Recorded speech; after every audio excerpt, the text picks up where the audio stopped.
All right, everyone, welcome to another episode of Psychonaut Sessions. This is your host, Daniel Moeller, and I'm here with the great Poombah of Comix himself.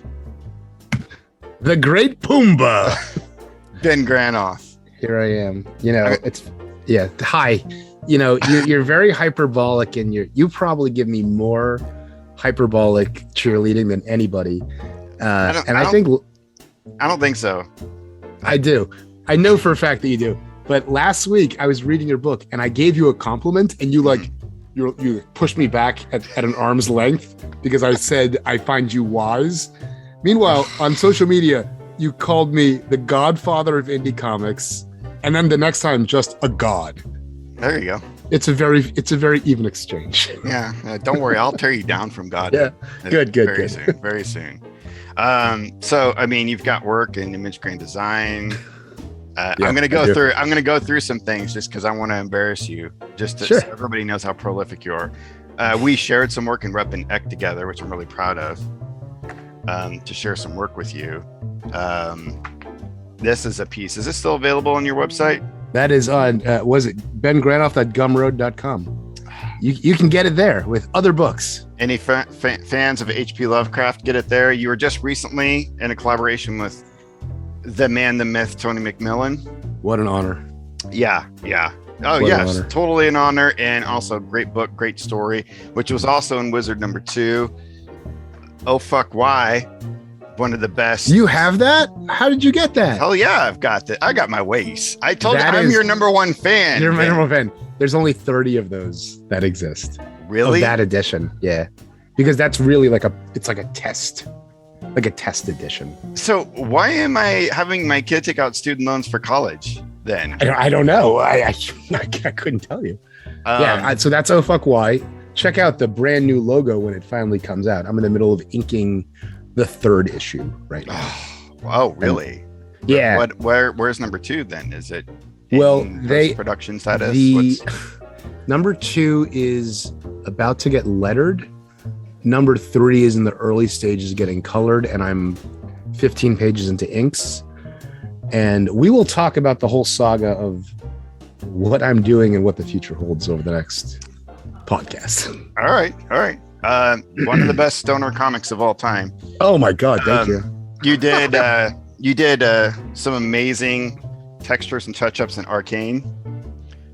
I love this book. I thought you did an excellent job in that. So you're kind of like a little bit in everywhere. If you're not the grand wizard, headliner of something, you're always in the background. And this is actually, I liked this book a lot. So thank you. Like it was your earlier years. That's an anthology. Most of the art is by the incredible Greg Mayer, who I've lost touch with him, but he would fit into the kayfabe group like a glove. If you have any more of these anthologies available to purchase, you need those. Are those on my website? I think those are on my website. Are they? Okay. Yeah. This was fun as hell. This was so fun. There's some fun stuff in that book. And then I have another book. There's stuff that you don't have that I have my life's work in this leather envelope. That's I just need 2 seconds to get off the thing and grab my treasure trove. Please do. Yeah. This is my life's work, minus a few things that don't fit in this, but there's a number of comics and zines and all kinds of extra stuff is in. It's all in here. I'm the only one who has it. That looks like it could survive a hurricane. It survived a flood. I'll tell you that much. It was my basement. My basement flooded, and the only thing that took water damage was the top of a short box and a few portfolio pieces from college that have been sitting waiting to get wet for 15 years. Yeah, I've got a whole box of that shit. For sure. Ready for my basement to flood. And so what's also very interesting about you, and then we can talk about whatever you want to talk about. I just want to kind of dig into your portfolio a little bit. Happy to do that. You're actually a teacher of comics. Can you get into that a little bit, please? Yeah, I've been teaching since I was a teenager. After school programs, summer camps. The summer camp that I grew up at, I became the art and cartooning and drawing teacher.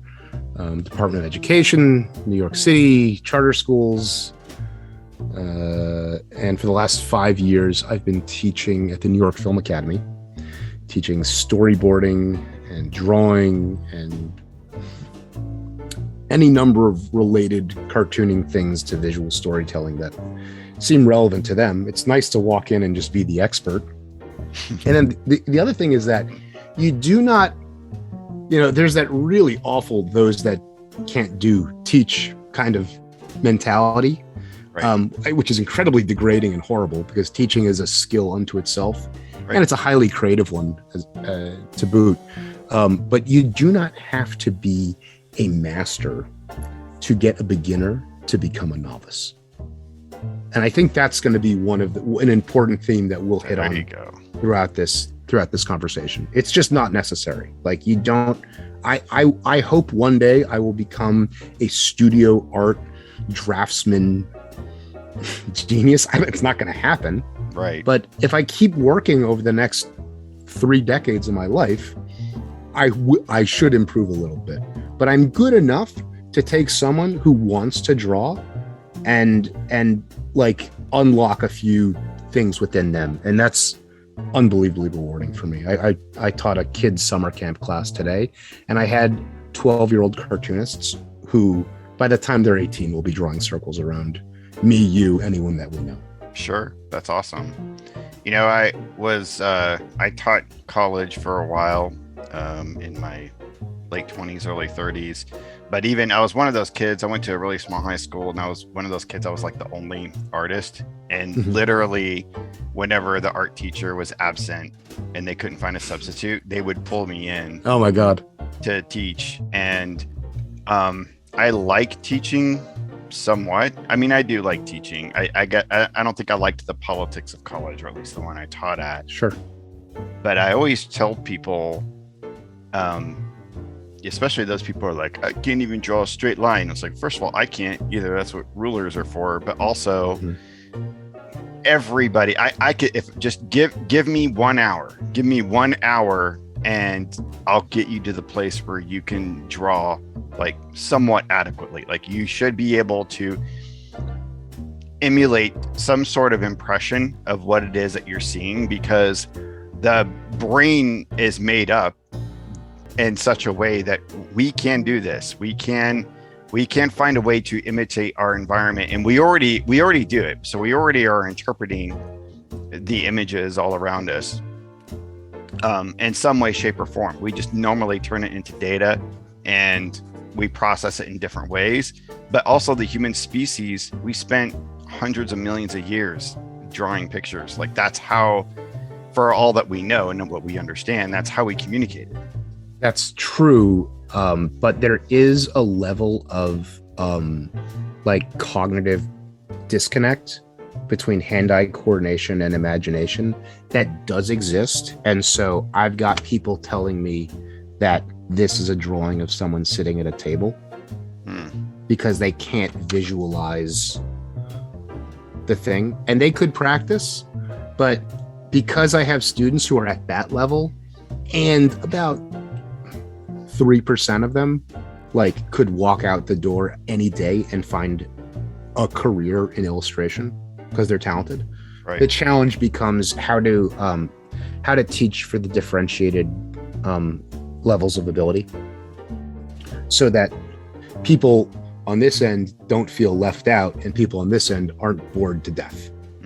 Yeah. So that becomes the big challenge. I should also say, there's a few things I should say. That in 6 weeks, I'm going to be taking on a full-time position at my school. Nice. Which is going to change a lot of things in the structure of my work. Obviously, I still have like comics and storyboarding clients sort of like floating around and like doing like round robin who gets my time. And hopefully what will happen is I'll be able to just subcontract the heavy lifting to guys that we know that need the work, who can kick ass from my layouts or pencils or something like that. Well, congratulations. Yeah, it's a really, I mean, I think that anchor is going to be a big crux of our conversation here, because what I'm after now at this point in my life is creative fulfillment. That's what I'm after. It's not I have to ink 15 pages this month so that I can make rent. It's I just want to be turned on creatively and have a good time. And I know that good work, I know that that's my formula for doing good work. And then the other thing I should say is that I am having a particularly spectacular last few weeks. And so thank you for the opportunity to come on, because for me, this is a great signpost in my recollection of my life. I'll be able to go back to this interview and be like, this is me like on top of the fucking world. I feel great. Like really, awesome. Really phenomenal. Yeah. I just like, there's like a list of great things that happened, the cherry on top being getting this job. So I'm in rare form. That's incredible. Yeah. Cool. Yeah. Double congratulations on that. So, but are you wrapping up certain projects right now that you've been working on? Are you trying to get to a certain deadline point before yes. Working hard? I have another 11 pages of Oh Fuck Why number 3 that have to be inked in that time. And I think that like when I'm doing Oh Fuck Why is a project that I draw and I help the writers from like a editorial point of view, and I help them try to punch up the jokes, or I'm very honest and be like, well, this doesn't work, can we workshop the sketch comedy vibe or whatever it is that we're doing. Sure. And then we've got a colorist who's a dynamite vet, and my letterer has been all over comics for 25 years, basically. So it's can we pause here, because my family is way too loud. This isn't going to work. Sure. Yeah. I heard. I was hearing a little bit. Hey guys, do you think you can keep it down just a little bit more? Okay, sorry about that. It's fine. In-laws, my God. Yeah. So so Oh Fuck Why is number 3 is gonna be wrapping up. The producers and writers are still trying to find the right deal within the cannabis industry to find, I don't know what, dispensary distribution. The sky's the limit with these guys, but they haven't found the deal yet. Right. And they're great guys who are creative professionals in other fields who like comics. But I've been living and breathing comics my whole life, and it's particularly for 20 years here in New York. So again, it's very nice to go in and feel like the expert when there's no one else to, when I'm the guy, Let me know how that distribution plan goes through, if you don't mind, because I've been curious about finding other areas of distribution other than just LCSs for my stuff, Psychonaut Presents, and was considering, so would I just go up to a dispensary? Like how do I, or, these different, psychedelic, like, cannabis conventions, shit like that, maybe getting booze there. I probably would certainly maybe make better bank there than I would at like a typical popular, not like a smaller comic convention, but I went to like our big San Diego style Comic Con here in Kansas City back in April. And I mean, the 95% of the people that stopped by my table said they weren't even there for comics.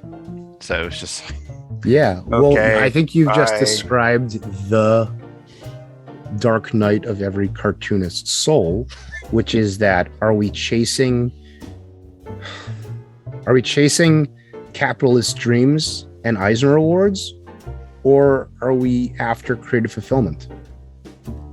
Because I think that the industry tells us that you break into the industry and then what? There's no fucking money, right? So it benefits your ego mostly. That's the deal.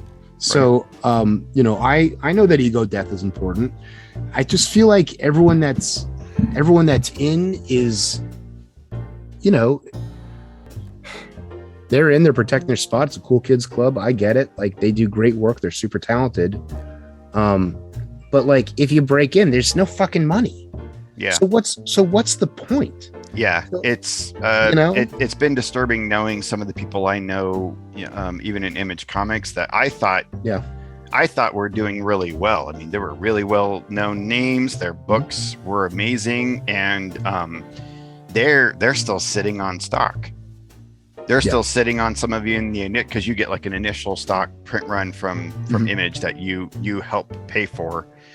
And they're still, like, after years, they're still sitting on that. Yeah. And what they're doing, what it seems like they're doing, is like they're in this like chase to basically create the next IP and to get a TV show deal. Like, creating products that you can start pitching to Amazon and Netflix. And now I don't know if I would ever shy away from that, but I think you're kind of hitting the nail on the head with, I mean, you have a job that you can meet your basic needs.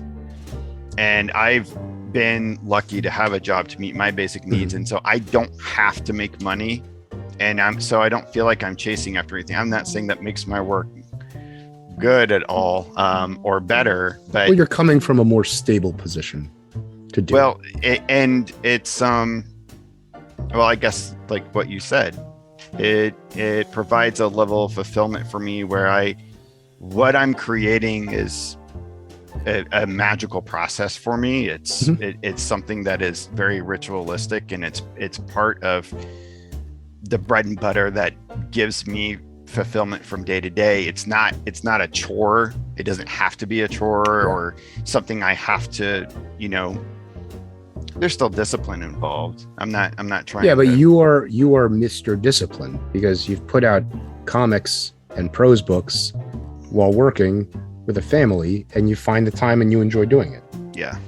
So, I came up for air after 15 years of being in and around and trying to break into New York City comics, for whatever that means. And I had a family and basically a career.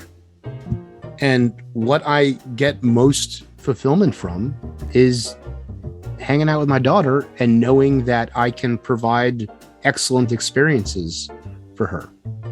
So I take a little bit of comfort knowing that I am currently a good enough cartoonist to make a living as a cartoonist, but not a good living as a cartoonist. You know what I mean? Which is okay.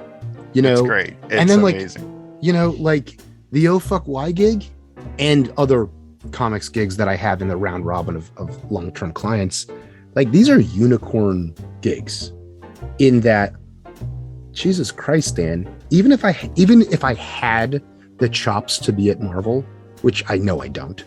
That's fine. I'm not upset about that. I don't even fucking like Marvel. Right. If you want to work in comics, you have to go through Marvel Image. So,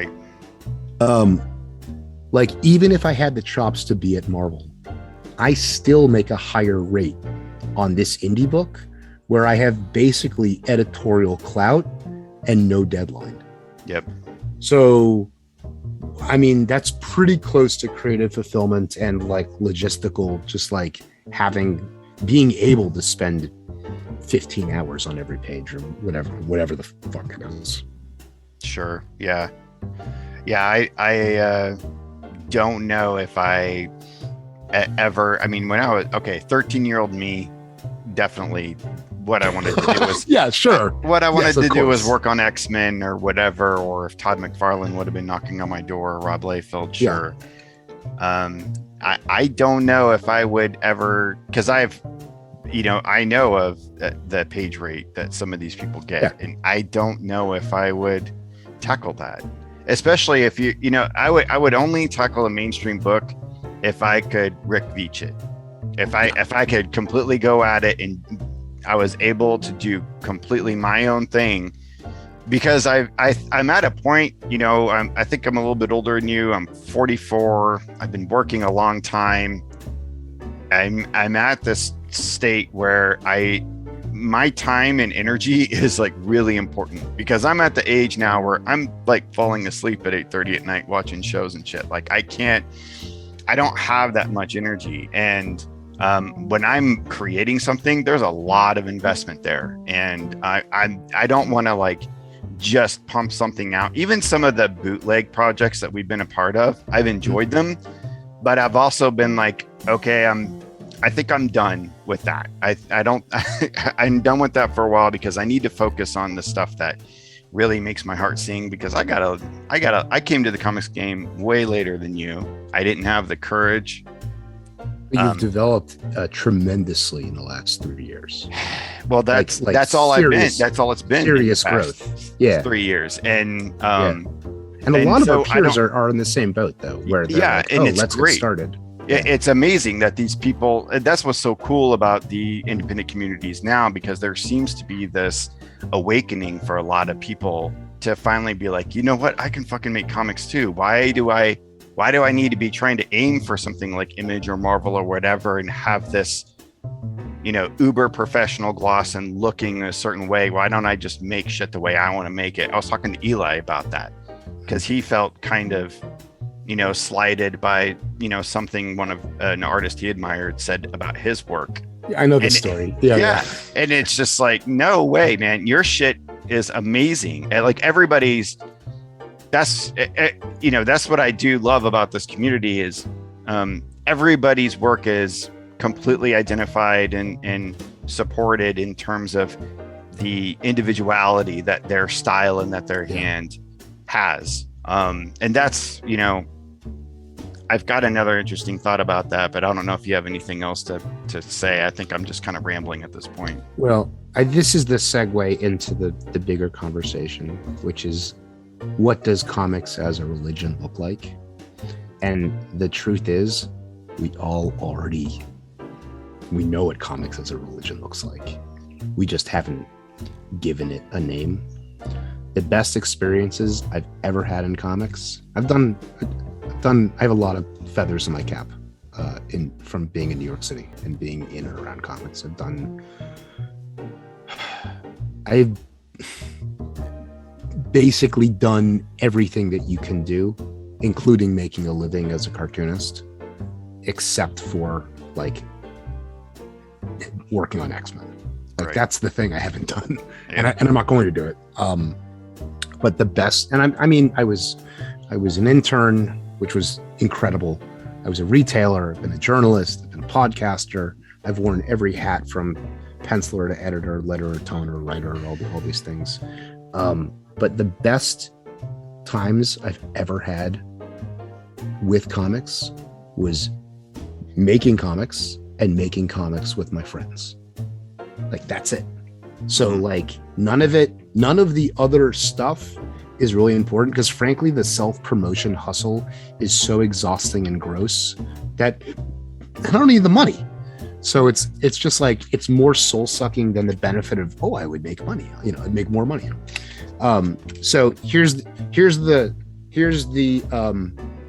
Campbellian cycle of the function of this religion, so that people can sort of use it as a means to get to past different rights and hit different stages in their lives. Is that, here's the cycle. You ready for this, Dan? The entire thing. You create a non-toxic positive space where people can be comics omnivores. Check. Yeah. No problem. You did that. No problem. Yep. Thank you, Jim and Ed, for doing that. Yep. Then you create publishing opportunities where people can get published for the first time next to industry legends and everyone in between. And here's the crux. Here's the cycle. Sometimes you collaborate with people that lift you up, and sometimes you collaborate with people that you're lifting up. Yep. That's it. That's comics as a religion. I agree. To kind of create a sort of addendum to this, so I was just listening to, right before you jumped on, I was listening to one of the podcasts from Perch. Have you ever listened to Perch at all? Yeah.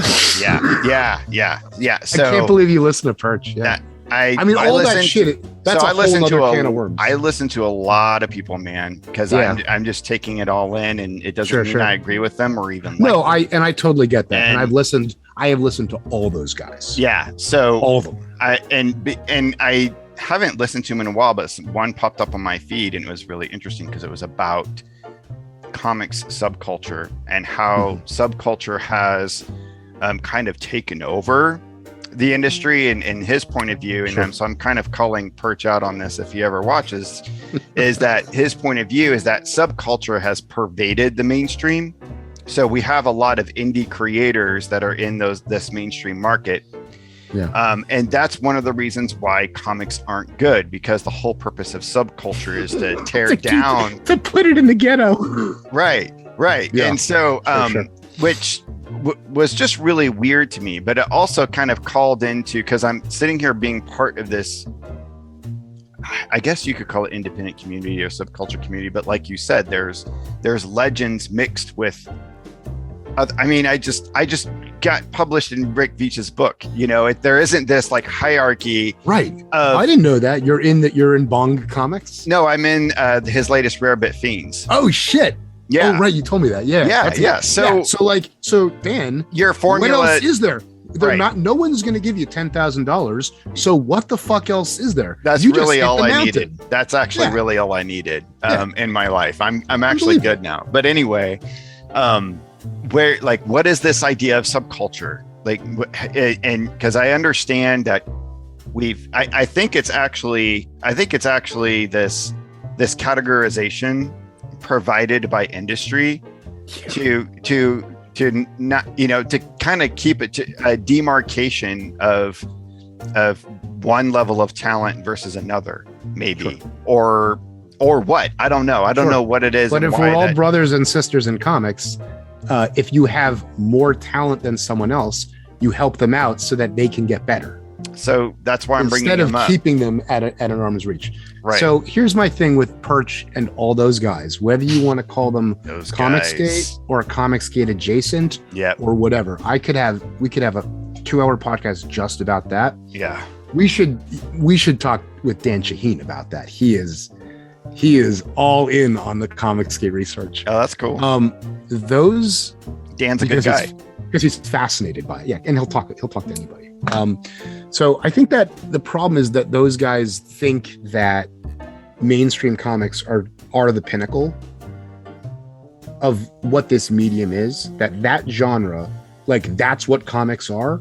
And if you're not hitting these tropes and this tradition and like bullpen, editorial standards or whatever the fuck it is, that it's not really comics and that you really wish you could make those kinds of comics. They see it as a genre and not a medium. They also think that they invented independent comics. Right. And when Ethan Van Sciver was courting Dave Sim to write Cyberfrog, the fact that none of them knew who Dave Sim was and didn't say, that dude's patient zero for the guy that got run out of the industry on a rail for having wrongthink, just like we are. I mean, that's literally the truth. That he should be their patron saint. Yes. But that was also the week where Dave torpedoed I don't even know. He talked about yes, I was a groomer and here's why I did it. It was and that was the end. Yeah. So anyway, these guys don't know who the fuck Dave Sim is. So they think they invented independent comics. And I remember I was a retailer when John Malin hit Marvel with his Thunderbolts book. Bro, we thought it was a joke. We literally looked at it and laughed. And we said, this guy likes Liefeld and it's 25 years later. That's silly. That's what happened, Yeah. So all the, and here's the thing. When they're they care about books being late. Books are always fucking late. I don't care about books being late because I collect old books. So it doesn't matter to me what's late because it was 30 years ago. That's trying to keep some sort of market going that benefits them. Yeah. But the majority of the people that I know and interact with, the religion, the community that you're talking about, doesn't give a fuck. Right. I want you to take your time with your book. Yeah. Our community is like literally the anti-Comicsgate. First of all, we embrace a lot of the same aesthetics because a part of our tribe is celebrating image, basically, which is what they do in a sense. Here's the difference. We organize and put out books without worrying about ego and fucking money. Yep. And also, our best books are finished before the crowdfunder begins. So Serious Creatures isn't going to be late by 18 months. Right. So anyway, that's when CK started, I literally said, oh, thank God there's something worthwhile. Shout outs, Tony. Thank God there's something worthwhile on YouTube, because the comics content here, there's no analysis. There's no emphasis on craft. There's no intellectual curiosity. Right. There's no omnivorism. And suddenly Jim and Ed were like, oh, let's do deep dives into cool stuff that you've never heard of, but it's going to become your favorite stuff. Yep. Let's not talk about, who gives a fuck about what's going on in the Marvel editorial office conference room about, maybe we should, blah, blah. I quit reading Marvel Comics when I was 17, and it wasn't because they turned all the characters into black lesbians. It was because the books were fucking terrible. Yeah. The books, that style of storytelling, if you go through 2 narrative cycles and you don't say the Emperor's got no clothes, then you're just a superhero fan. Yeah. There's no formal, there's no engagement with the form in any of those books. There's no innovation. And when they are innovative, like Fraction Hawkeye, people lose their minds. They're like, oh my God, this is the best book ever. Yeah, no shit. You should read alternative comics. Right. You should read Bernie Moreau. That's where he stole all these fucking ideas from. Nice. Yep. Rant over. No, I completely agree. They're so far removed. So you can tell it's the same reason at least for me, you can kind of see that in the movie industry and music. You can tell when something is being constructed in a boardroom and it loses its artistic integrity. And that's what I'm in it for. And if, some people just like you said, some people just like superheroes. Some people just like, popcorn entertainment, and that's cool. I'm not bashing and they don't care what the delivery system is. Right. As long as they get their superheroes. As long as they get it. And that's cool. And that's fine. That's fine. It's fine, guy. Whatever. They should all read this book. Oh my God, right? That's one of the best books ever. One of the best books ever. Yeah. There's I think that's what sets comics apart for me, is that there's a tangibility in the craft, other than a movie or something else. At least for me, it feels like you can do it. Right, you can do it by yourself. Grab it and you can just start doing it as well. And so it's God, it is my religion, Ben. It is. I wrote that book that you talked about earlier. We won't talk much about it, but I talk about altars in that book. The Mesa? That I was trained in my practice, and my Mesa, my altar, has basically just become just comics. Yeah, it's this drawing table. Yeah, this is it. The Mesa is a table, and this is this is my portal into the universe. This is how I interact with the other side. I think that there's really interesting applications, interdisciplinary applications between what you do in your practice and what you do as a cartoonist, and the ideas that we're talking about.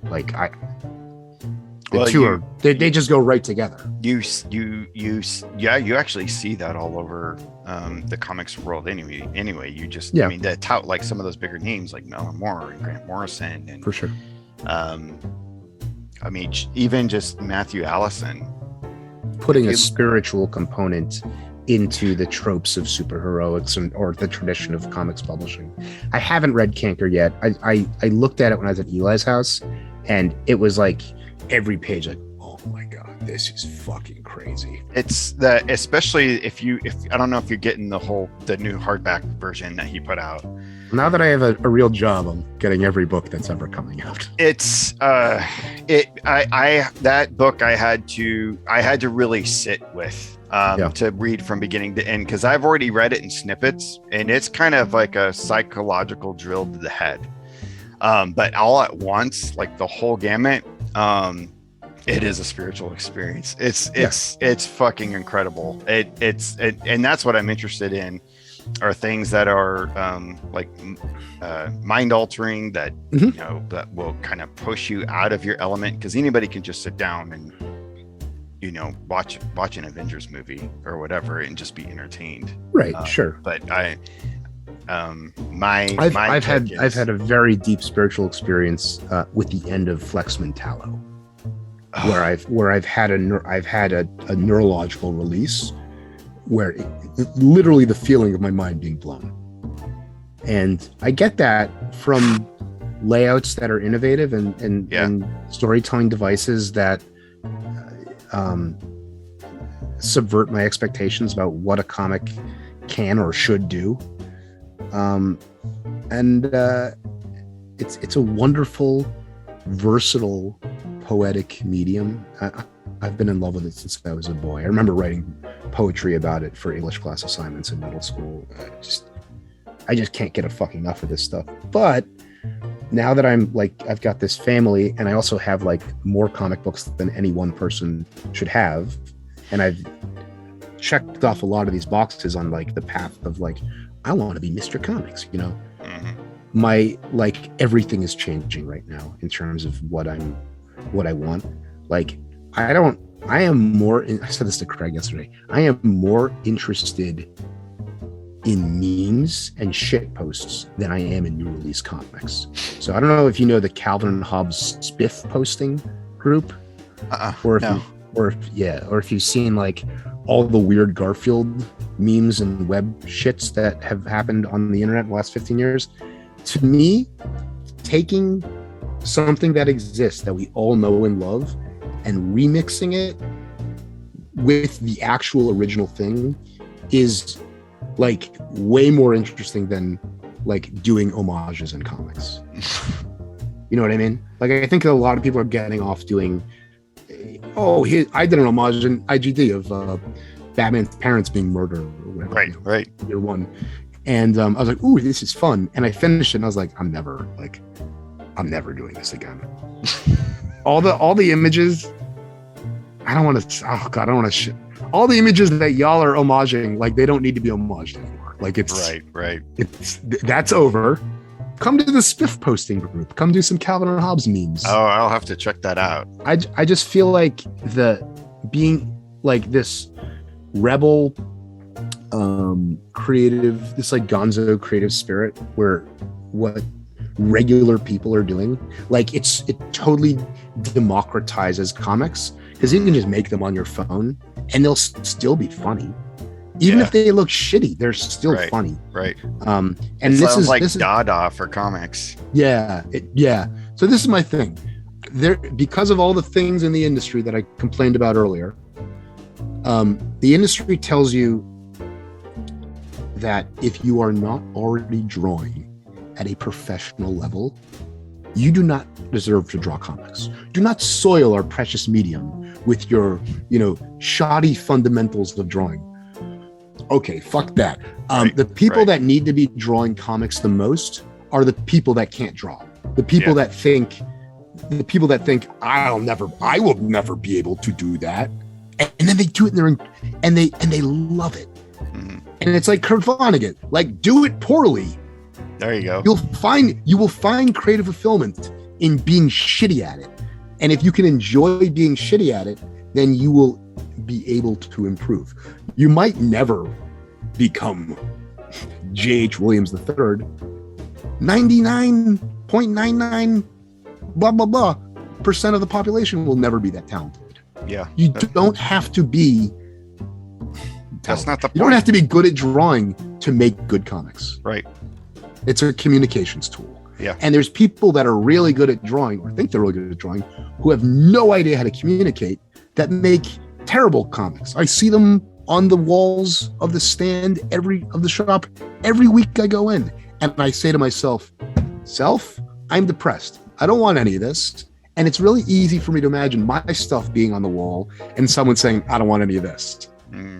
But I still like making comics. Yeah, there's a huge difference between making something that's beautiful, gorgeous, pretty, that's like a wonderful painting, it's a wonderful image, but does it actually communicate? Does it actually translate into sequential narrative, which is a whole other thing? And so telling a story is way different. I mean, that was I can't remember where I read it, but when I know I was in high school and it was in Comics Journal or something, but I remember reading somebody talking about, if you want to even just draw comics, go take some creative writing sources, read, learn how to tell a story. Yeah. Do something to teach yourself to learn how to, and I wasn't even much of a reader at that time. And I just started devouring books because I wanted to be able to do that. I didn't want to just be able to just draw a pretty picture. There's a huge difference. And the pictures that we draw when we're that age, or that some people continue to draw, are characters posing for a camera that is not actually there. Right. So it's like, yep. It's just sort of, there's not really much content in there. I recently found I recently found like an Indiegogo crowdfunding cartoonist who's of the other ilk that we discussed. It would seem. He seems like a really nice guy, and I think that honestly, like, Comicsgate was so terrible, and obviously, like, children behave. Like, adults should not be shit talking each other on the internet over comic books. Yeah. Right? That's a whole other set of problems. That would be nice. Yeah.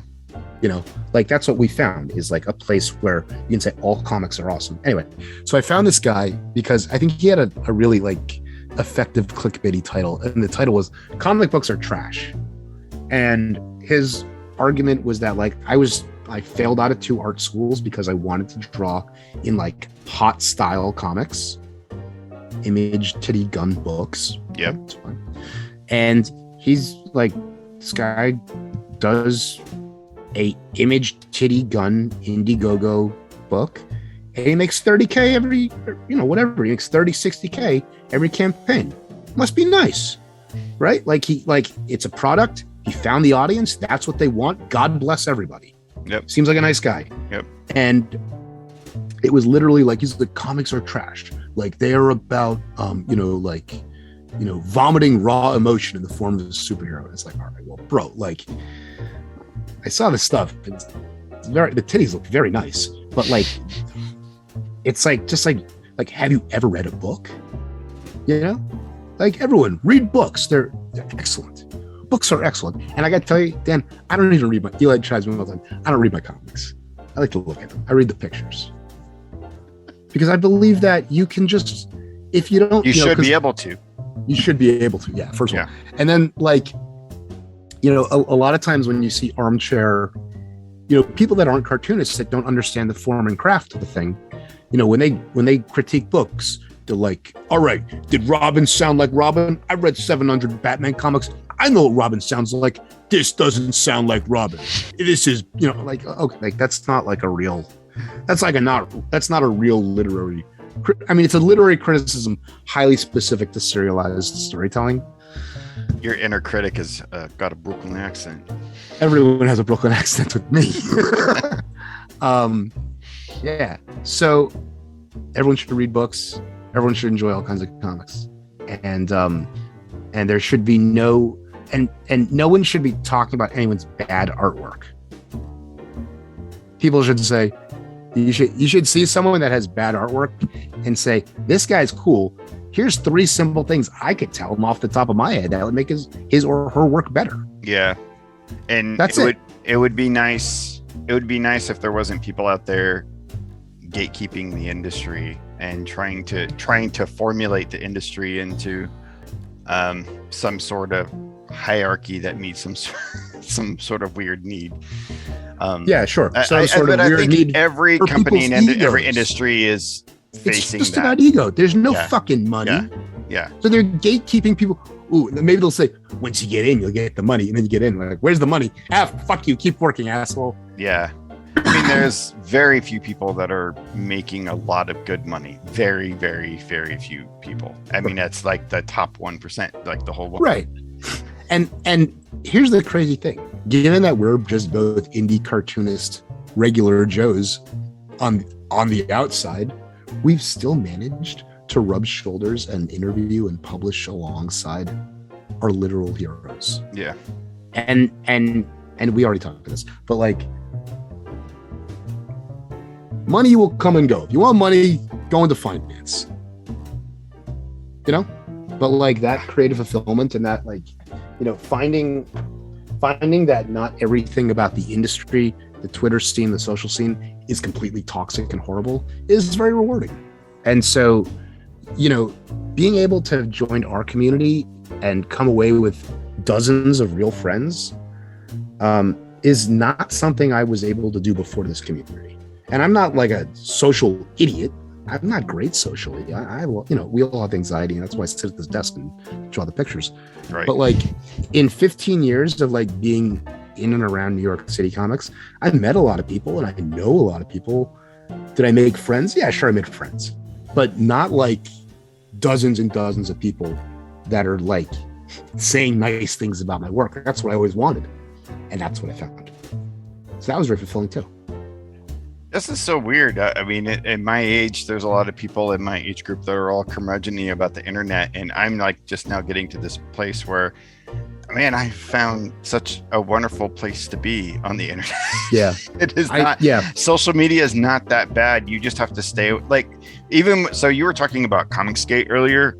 Man, I was really late to that game. I had no idea all of that shit was going down. I was an early adapter of following everything that happened with that shit. I can give you an oral history of the first 3 years, and then I don't know what happened. I just been really isolated from it all. I mean, it was pure chance that I happened upon Ed and Jim's YouTube video one day, and then I fell into this community because, and I'm so glad I did, because I don't think I would have had the courage to make the steps that I made to just say fuck it, I'm gonna fucking make my own book. Yeah. And do it because you want to do it, not to do it to be like, and I'm gonna make a shit ton of money. Like, that's not the end game. Yeah. Or it's nice. I'm not saying I'm an ascetic monk here, but if you're making comics for no money, you kind of are an ascetic monk. Yeah. Well, and also making comics with the mentality is of just like, oh, cool, there's this awesome community, and I think, you know, people will appreciate this, and Yeah. Versus making a comic with the mentality of, okay, how am I going to pitch this to one of the major companies? There's like, it's the same of like writing a book, right? You know, you can tell a difference between my self-published work and my work by a publisher, because you have to write in a specific way and with a specific audience in mind, if you want to get that return in any way, shape, or form. And frankly, man, I'm pretty exhausted by it, but I don't know if I'm gonna go with a publisher again on my next book. I might just self-publish, because it's a rough, because they put it all, the publishing industry is in such a state anyway that they put all the publicist activity on you anyway. Right. Which is crazy. Yeah. So then the other question, Dan, is like, in this internet age, like what my involvement with the internet and comics has sort of shown me is that maybe becoming a public figure is not a great thing to be. Because being scrutinized and torn down and any time I've ever had a negative interaction on the internet, it's made me feel terrible all day. Yeah. And the thought of like people being like, ooh, who's this fucking guy? What's the dirt on him? Is like, I don't want people to know who I am anymore. Yeah. Like, I don't want to be Todd McFarlane famous. Like, it doesn't sound like fun. I have a cousin who's found legitimate rock stardom. And it seems like it's been a very mixed bag for him. Very mixed bag. Yeah. The way it's affected every facet of his life and will forever. Well, people automatically put you in a category or role rather than just as a human being. So there's no room for nuance of interaction with anyone else. So I can imagine. So I did see an interaction, I think yesterday or the day before, where I told somebody to suck it. I was like, Ben, what the fuck, man? That doesn't Calm sound down. like Ben. Yeah. He wears all these hippie shirts and shit, and it wasn't with me though, right? No. I saw this. I think it was someone in our community though that was actually saying something complimentary to Rob Liefeld, and then Rob. Oh, right. I saw. Watching this. Well, he's a whole other can of worms. You know. I don't want to talk trash on anyone. No, you know. But he's a great example of like maybe being a public figure isn't that great. Sure, they $15 million, but he hit back so hard on this poor guy who was literally just complimenting and like, oh my God, it would be my dream to do something with Rob Liefeld. And Rob Liefeld, in his defensiveness, tore him a new asshole. And I'm sure it's because I've seen Rob Liefeld do his videos and stuff.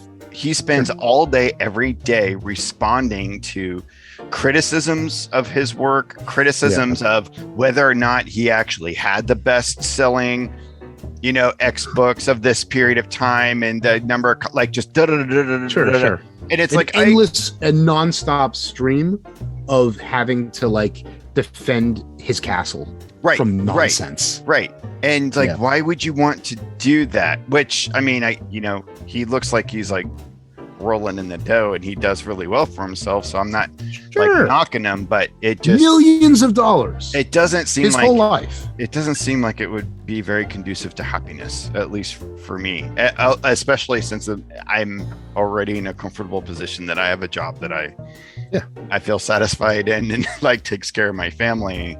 Like what more that do I really need? So sure.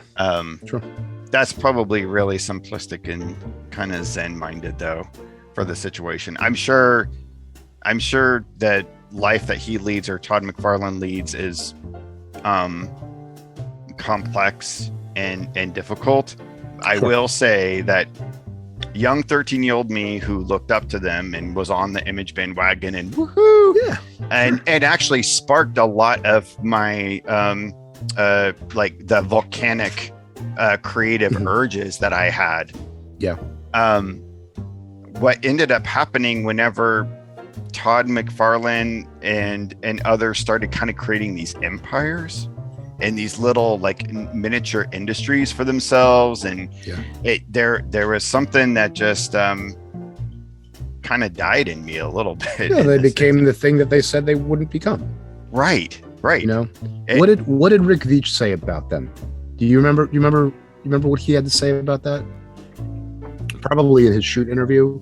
It was in his shoot interview, wasn't it? Yeah. That's not a rhetorical question. I don't remember. He said something to the effect of, we could tell instantly, like that he and all the Creators Bill of Rights guys had already done this legwork in the last decade. And they weren't miffed that they weren't getting credit from these guys or that they weren't getting invited to the party, because they were, with Alan. It was that they could tell instantly that their motivations were purely capitalist. Right. And that it was like, so what's the point? Like, you're just going to make low common denominator, whatever. And you're already making more money than any comic creator had ever made, ever. And there's you leverage that. You leverage that momentum. Yeah, so it wasn't like as big of a risk as they really made it out to be. Right. I mean, I feel very fortunate in that my coming up on comics was pretty, I wouldn't say omnivorous, but I had a really wide range of alternative and underground and newspaper and European and superheroes. Good for you. By the time I was 11, I read Mouse when I was 4. That's my big interview story, is that my mom had Mouse on the shelf. I was going to ask you that question. Wait, I gotta redo my. Never mind. Go ahead. It was the joke from earlier of like, what's the first question to ask you? Right. So, I feel very fortunate that, and I think that if you look at my work, you can see like I'm trying to tie ideas from different tribes together. I'm trying to, I'm trying to have the kind of cinematic, like Orson Welles, Will Eisner, Frank Miller, Scott McCloud trip going on, where it feels like a movie unfolding before your eyes. Yeah. And I want it to be expressive and experimental, like, an alter underground comic. And a lot of my cartooning ticks are just pulled from, like, it's a mix between like Bill Watterson and like Frank King, Walt Kelly, classic cartooning, and just straight up manga. Like that's there you go. It's like a very 100-year-old cartoonist with the hottest thing in the world. Yeah. Put it together. Yeah, I've asked people this before, and then even whenever I ask it, I'm like, why should you? At least with the people that I talk to, I should understand that nobody has like any exact favorite, like top, like, oh, this is my only influence. This one like type of era or this one particular artist. Obviously you're egalitarian enough that you're inspired by the entire medium, by the potential of the medium of the arts and the history behind it. Well, I gotta tell you, when I saw Von Bodie for the first time at 15 in the pages of Wizard magazine, of all places, okay, it was like the brightest fucking light bulb I had ever seen in my life went off in my head. And that was 15, probably the next 10 years I spent like obsessed with Von Bodie. Wow. And Mark. And like when I came to New York, I finally started. I remember I think I was in the X-Men office and I was like giddy. And they're like, what's got you so excited? I said, I got something by my favorite cartoonist. You might not know him. They go, yeah, who's that? I said, Von Bodie. And they're like, yeah. Von Bodie. Yeah, but like, well, he did put the accent there, so what it was is when the more I got into Bodie, the more I was like, well, I'll just look at Walt Kelly. And so now I could list 100 cartoonists that I love. I'm sure everyone could. Top 10. But for me, like for the last like 2 years, I've just been saying, I'm trying to find an aesthetic for me that's sort of halfway between Walt Kelly and Matt Wagner. That's what I'm trying to do in my work. Yeah, that's really nice.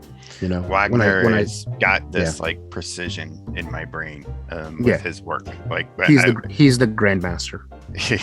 Very much. I was so lucky that the clerk, who did not like me, put Batman faces and Mage the Hero defined in my hands when I was like 12 and 16 respectively, because the amount of admiration that I instantly had for Matt as a creator, and then that has blossomed in interesting ways in the last two years or whatever. Devil in Detail podcast. I mean, how many times has he been on and that you've just gotten to? Yeah, it's he's a rarefied creator, not just in what he's accomplished as an indie creator who's been able to become one of the top Batman auteurs, but just that, like, he's just a genuine nice guy who enjoys people, and he has a very high level of social intelligence, so he's very good at wrangling people and we all have to maintain boundaries, but doing it in a way that's very like everyone feels welcome. No one leaves Matt's table being like, never giving that guy another $1. Fuck that. Right. It's the opposite. Right. Real genuine human being. Yeah. I mean, he has been, it took me a long time to realize how important he was in my life. He changed my life. He changed the way I look at comics. I met my college girlfriend because of Matt Wagner, which is fucking crazy. She was wearing like her older brother's like Mage t-shirt on the quad. And I was like, all right, like I looped back. I was like, I got like, if ever there was a time to like talk to chat someone up, like it's now. There you go. Yeah. It was, so that was, that's pretty crazy. That's awesome. And then just like the fact that we put this project together, and Eli, you know, Eli will talk to anybody. Eli's like, oh, I think we can get Matt to come on. I was like, okay. And dude gave us his blessing and has been so unbelievably generous with us. It's like you with Veach. Like what more is there? I know I can make my rent. I have a September, I will have a wonderful salary. You know, like I don't need, what more is there? Like if the industry, if the tastemakers and the editors and the people that I've shown my portfolio to have told me blah, blah, blah, go back to art school or maybe not, or whatever, all the rejection or whatever it is, I'm still making comics. Like even if no one gave a shit about this was in the darkest night of the cartoonist soul that I had, I don't know, maybe 10 years ago, I realized even if no one ever said a nice thing about the work or pretended it didn't exist for the rest of my life, I would still want to make it and express myself. I'm now at a point where like I know what I want in the next 30 years. Like I know where I want to be. I'm definitely gonna be an artist. Am I gonna be a cartoonist? Sure. Am I gonna draw comics? Probably not. Like you said, like once the energy meter becomes more, once I really see what the pace of that looks like I know what my art form is going to be as a senior. It's not comics. So do you know what that looks like? Want me to tell you what it is? Yeah, I'm like, I want to know. Fuck the whole like, what does a 10-year-old Ben look like collecting comics and getting into comics? What does 90-year-old Ben sitting on the front porch with his hound dog and his shotgun look like? I would like to make it's like kind of kitschy. I want to make like landscapes and scenes that are mixed media painting sculptures made out of reclaimed materials from the places that I'm depicting. Oh wow, that's what I want to do. That's awesome. So I've just like had that vision for a while. It just seems like the best way to be like multidisciplinary and mix sculpture and painting and a feeling of zen. Yeah, that's what I want to be. That's what I want to do. And you know, and I'll only be able to do it because I'll have trained my daughter to be, you know, to be my ghost cartoonist. She'll so she'll be able to draw the books. She's already got to start. I saw. She's got to learn how to sign. Oh yeah, my daughter's drawing a little bit with her right hand. We're both lefties. Actually, both me and my wife and my sister and brother-in-law are lefties, and we have 3 kids between us. And like, we're just like, they're all gonna be righties. Like, there's no way that any of them are gonna be southpaws, which makes me sad. Yeah, man, I love this stuff. I love using my imagination. Here's my advice for anybody that wants to make comics and is feeling stymied by any number of things. Get a job as an art specialist for a social service agency. That's what I did for 3.5 years. I was working with adults with disabilities in Dayhab centers, and we made comics. Sometimes I helped them, sometimes we did them together, sometimes we did them side by side, whatever. Then I would print the comics up on the photocopiers that were in the office in the facility that I was in. They would pay me to make zines. Then I would say, I need $300 for a table at Mocha. And then we'd take everything and everyone to Mocha, and we would have these people that would absolutely, under regular circumstances, never have an opportunity to be behind the table with the book or feel like they're somebody in comics or whatever, and we gave them that opportunity. That's incredible. So my job, Dan, was to go in every day and be creative in whatever way I deemed fit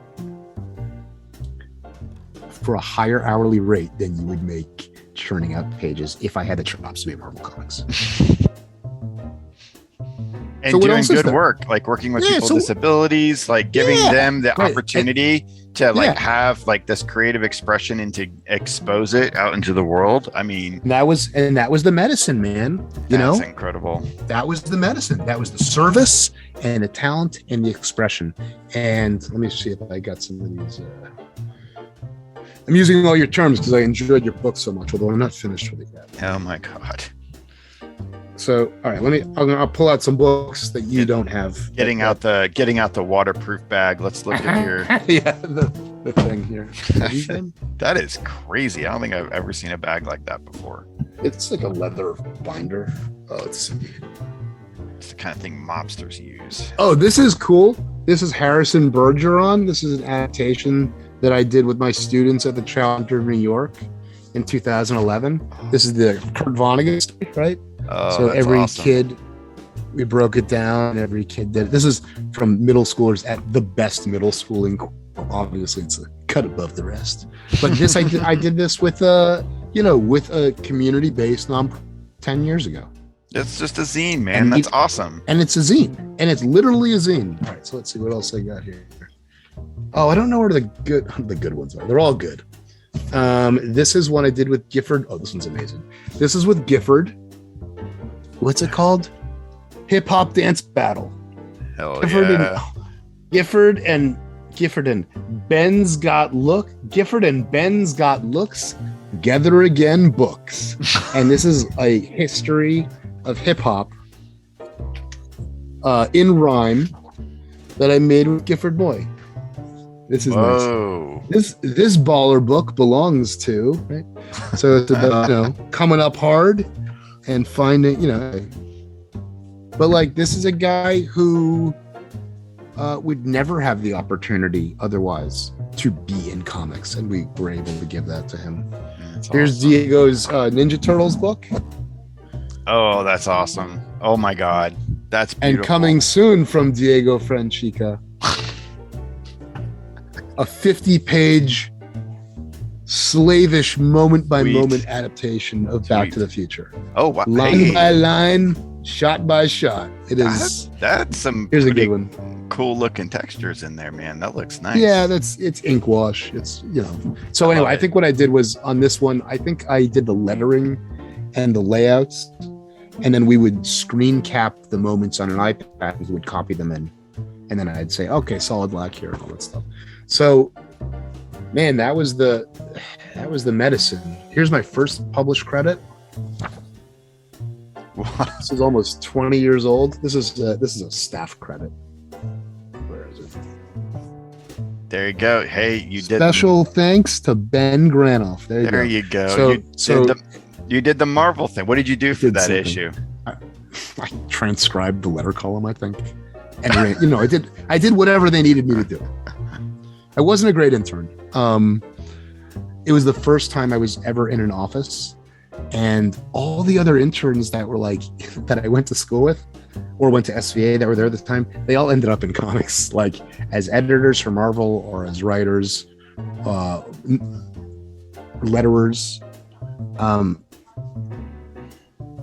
And I think over 10 years, the first several years, maybe like 5 years out of school, I interviewed for staff positions at both houses because it was like, oh, that's how you get into comics. You get a staff job doing that. And I interviewed like 3 times at each one. And it was like kind of heartbreaking. But the truth is, like I said, I was 17, still in high school. I was over this shit. Mm-hmm. I didn't think they were any good. Mm-hmm. So it was like, isn't it funny that like you get something you've wanted your whole life and then you don't want it anymore? Yeah. So ain't that the way? So anyway, that's when you've reached some like weird existential level of maturity, I think. Yeah. I don't disagree with that. I've got a bunch of these zines here, but it's just like your life, like the thing that like the fulfillment that my comics industry dream used to give me, now I get from my family, and it's better. Yeah. Like that, the thrill that I get from being able to make my daughter happy is much better than being depressed at a convention. God, yes. This is one. Oh my God.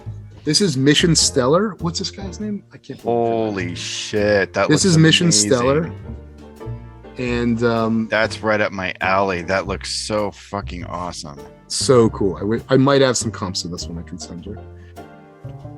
And it's just unbelievable stuff. Oh, here's a good one. This person, actually, you were published alongside this cartoonist in H%C, because that was one of the places. Oh yeah, Will Hoffnecht. Yeah, Will still works with these people. He's doing Anton Spivak's. I think it's like about the Broadway musicals. Like he was a staff member over there. So this is Gabby Ramirez, and I sort of helped her out. You know, I mean, you can see my hand in here. Oh, I can. Yep. You know where I'm sort of helping out. But look at her lettering. Oh yeah. Unbelievable. No Ames guide.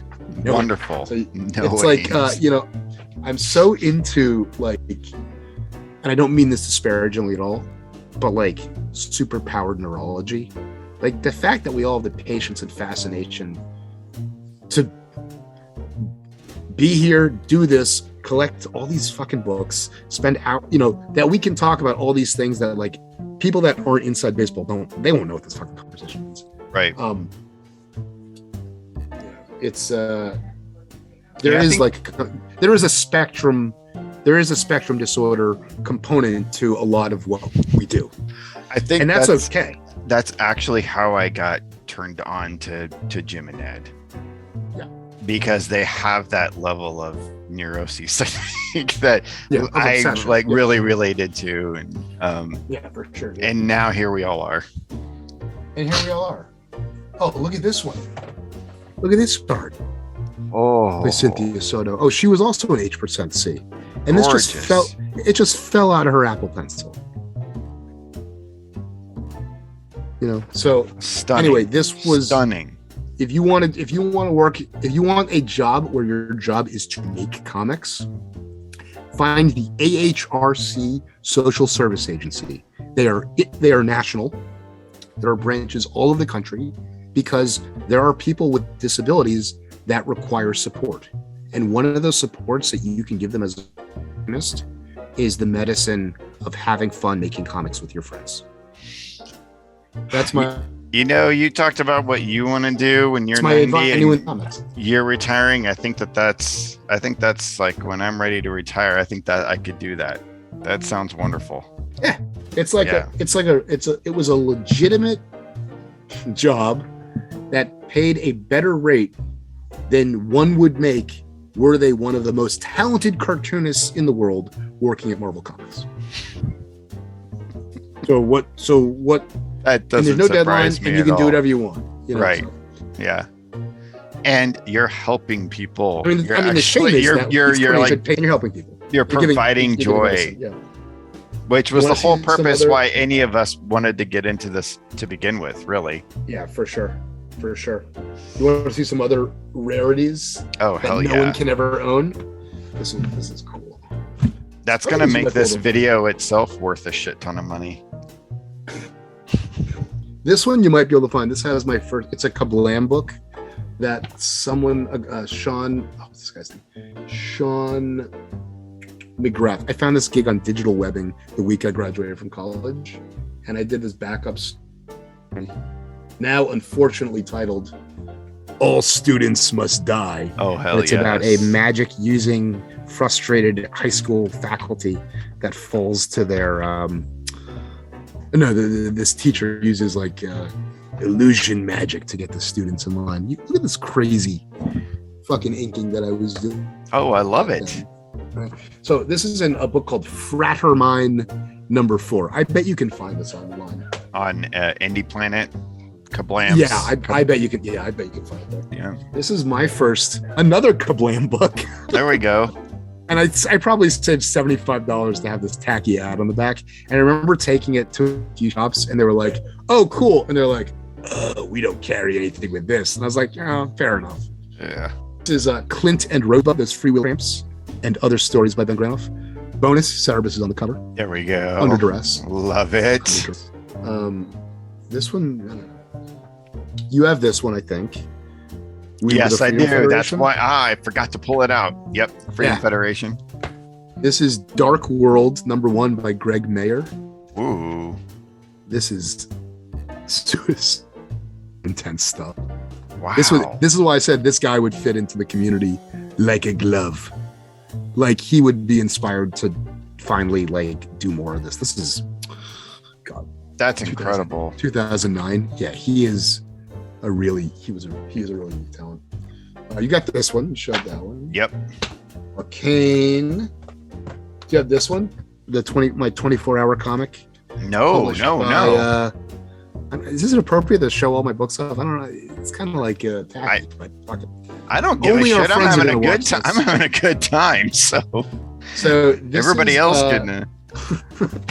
This is a 24-hour comic published by Anyone Comics, an inclusion-themed retail store with 2 locations in New York City, run by my former Midtown Comics manager, Demetrius Fragaskatis. They hosted a 24-hour comic event, and they said, if you complete the assignment, we will print the book. And I said, I'll do anything to get printed. So I did a book that's actually, remember the what was the one called? Mission Stellar, the one you really liked, the zine?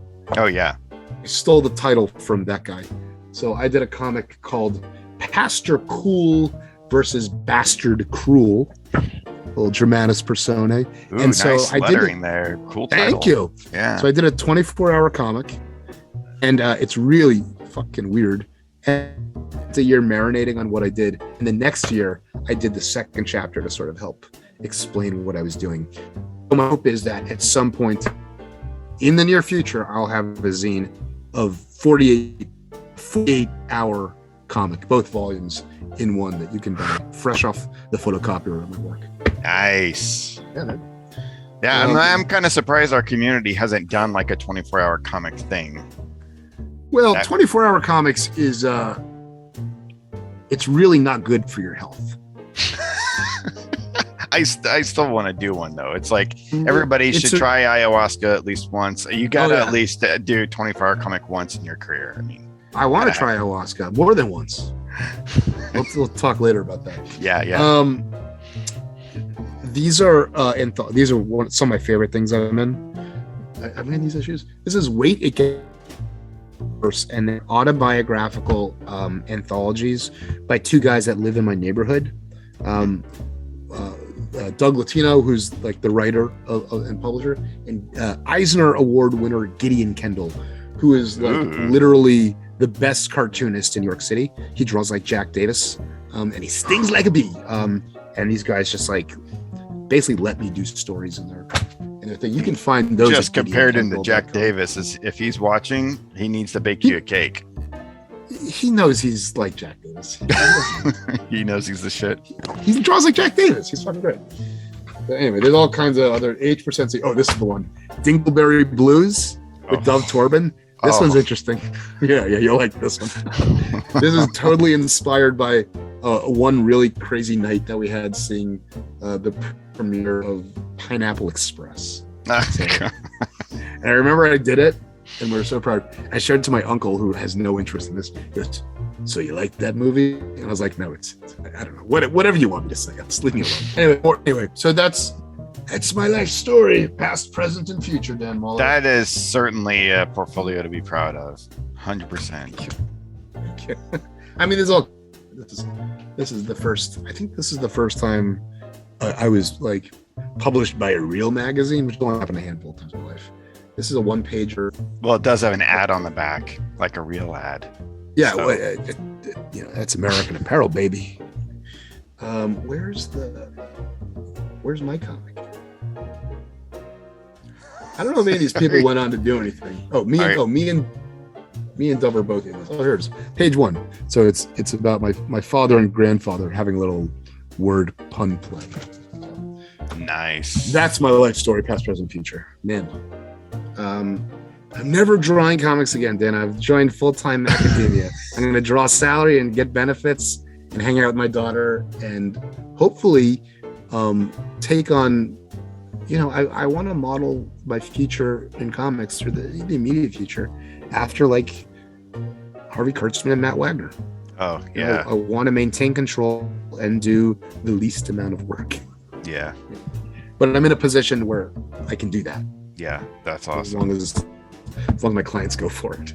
So, like with where you're at now, then what are you wrapping up? Can you talk about any of the things that you're finishing up before you start this full-time tenure? I mean, I will say you did just so people know, I think it's still available, an incredible interview with Brian Talbot and Wizard number 2. So yeah. If anybody's a fan and they haven't picked this up yet, you're missing out. Thank you. No, I mean, Oh Fuck Why is wrapping up. I mean, the third issue is wrapping up. They want to keep going. So like I said, Unicorn Gig. I'm excited to do that. I was, I do storyboarding also. That's the thing, is film work. It's just generally less of a hassle than working in comics. So storyboarding and I have a really cool client that we storyboarded something at the beginning, I think, or just before pandemic. And then last year, they're like, all right, we're doing a indie film project. Storyboarded the whole thing, Jesus, 250 boards, something like that. And then I designed and directed Terry Gilliam style animation, cutout animation stuff.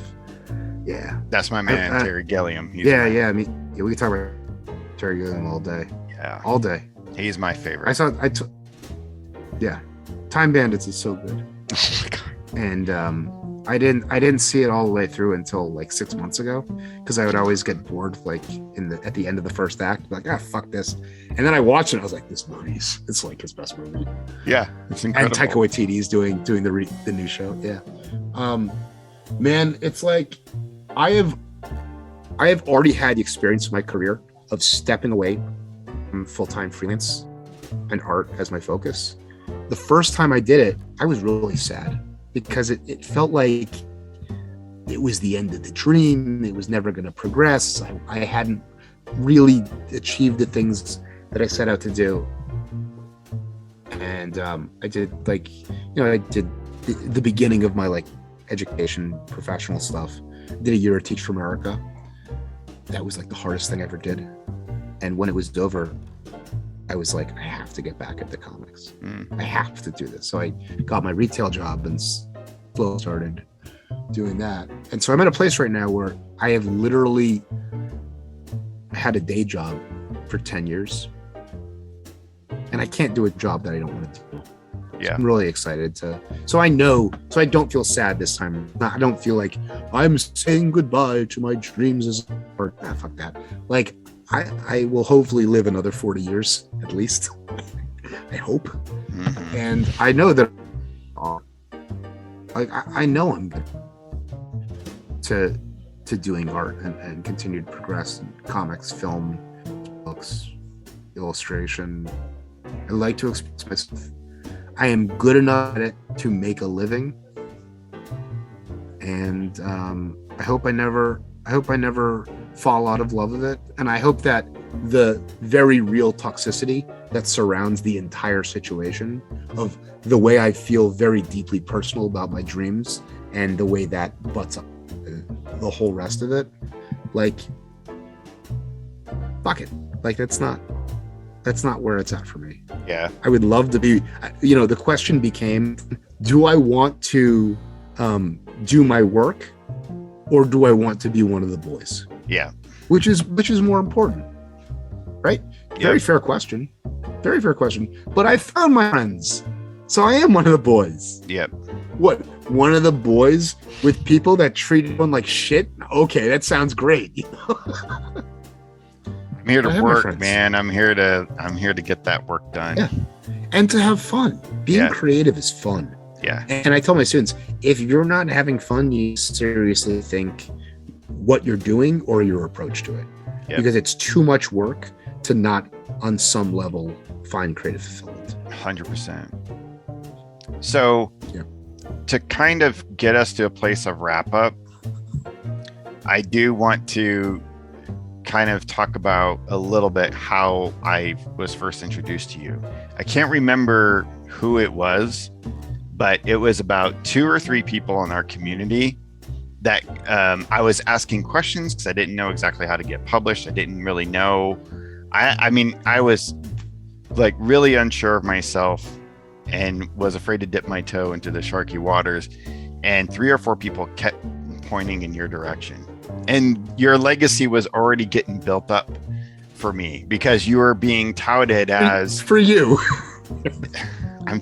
I'm all there is, man. That's all there is. Yeah. You're your only perspective. You were being. If I'm the guy to you, then come join the party. But you are. You have this legacy as a teacher, as a person who, in every conversation, this is what the person. I think. God, I don't know if it was Craig CK. I don't know if it was Eli, but said every conversation I have with Ben, I'm learning something, no matter what. It's always a great conversation, but like where you're at. In this space, which is an awesome space, and as you're getting ready to like do this like next phase of your life, I want you to embed that into your brainstem, because that's like really awesome shit. Well, in your book, you talk a lot about from a Campbellian perspective, like how the nature of our lives is that we progress and we go through trauma and triumph and we change.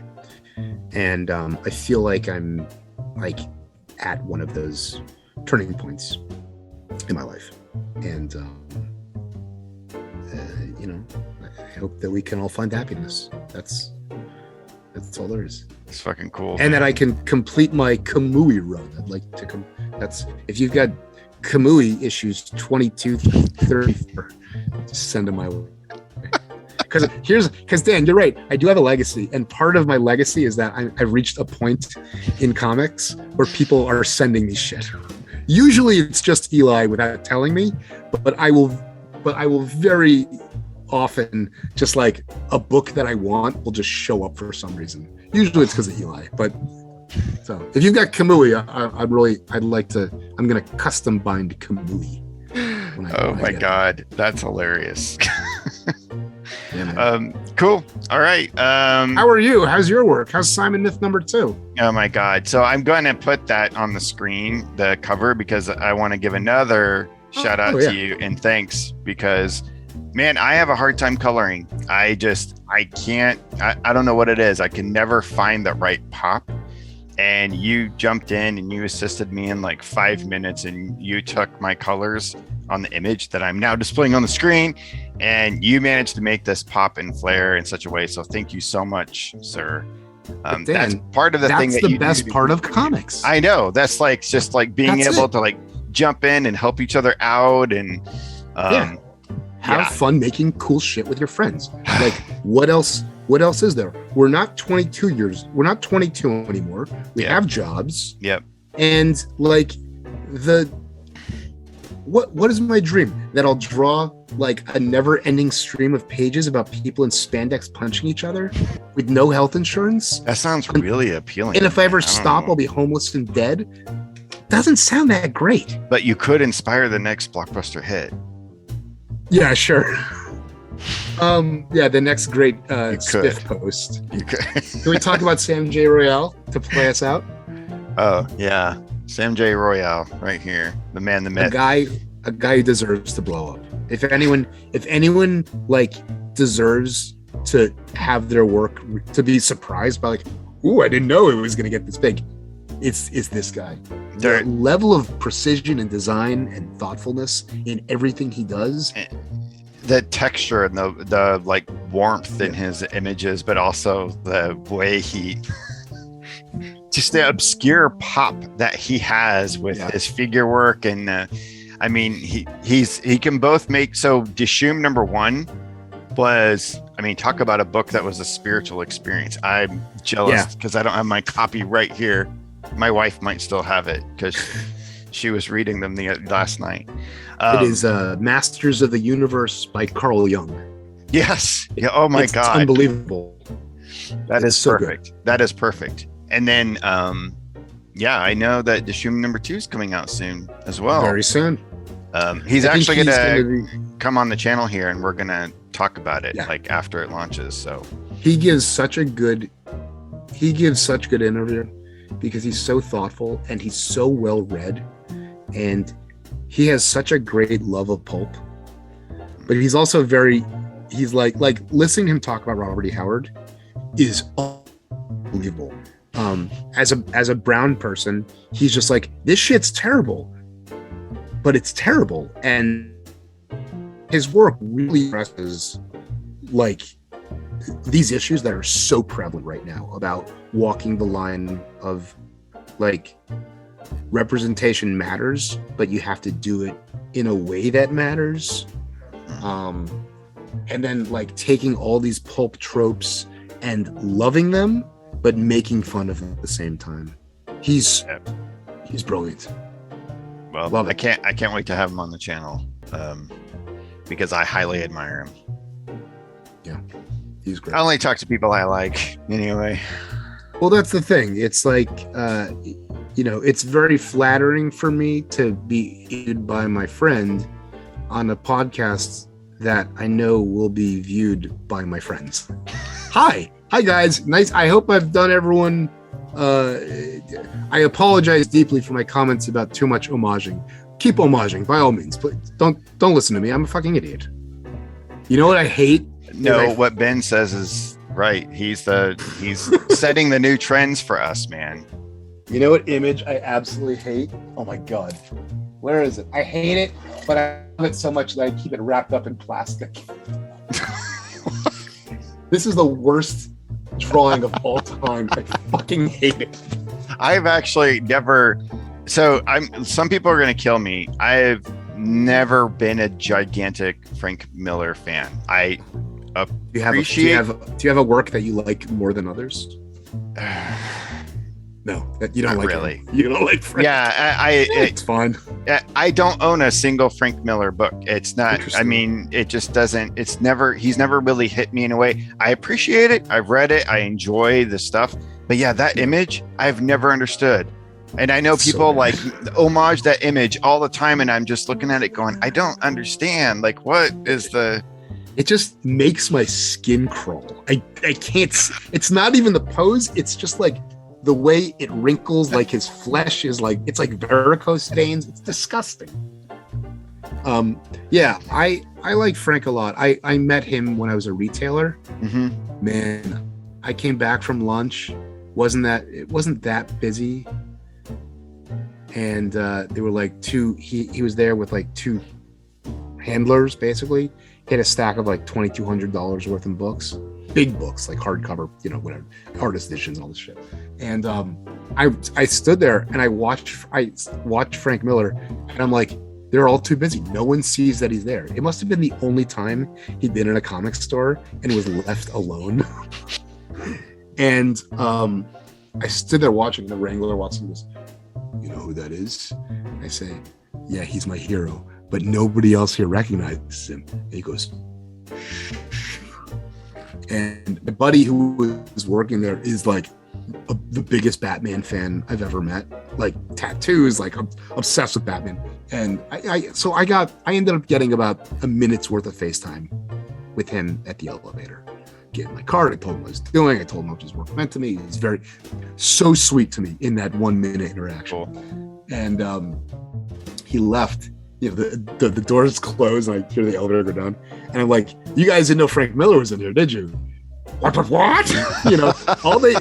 They were too busy ringing up $2,000 worth of books that they didn't bother to look up and see.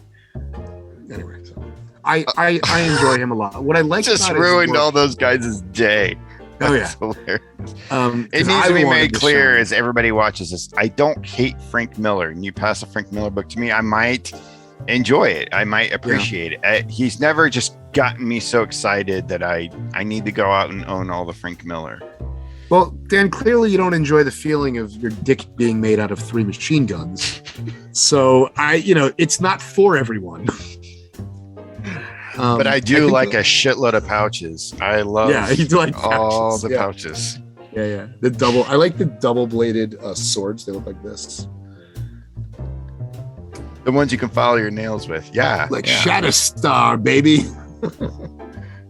There's all kinds of comics. They're all good. Anyone that wants to draw comics and doesn't feel like they deserve to because they're not good enough at drawing, or that they heard you have to spend 10 years learning how to draw everything before you can draw a comic, forget that. Just start doing a comic. Find a community of people that will support you and be honest and say, I'm brand and I want to get good at it. I'm doing it. Yeah. People will be glad. Everyone loves being an expert. Yeah. Right? Especially if you are, like I said, you'd be a master to get a beginner to become a novice. Yeah. Out.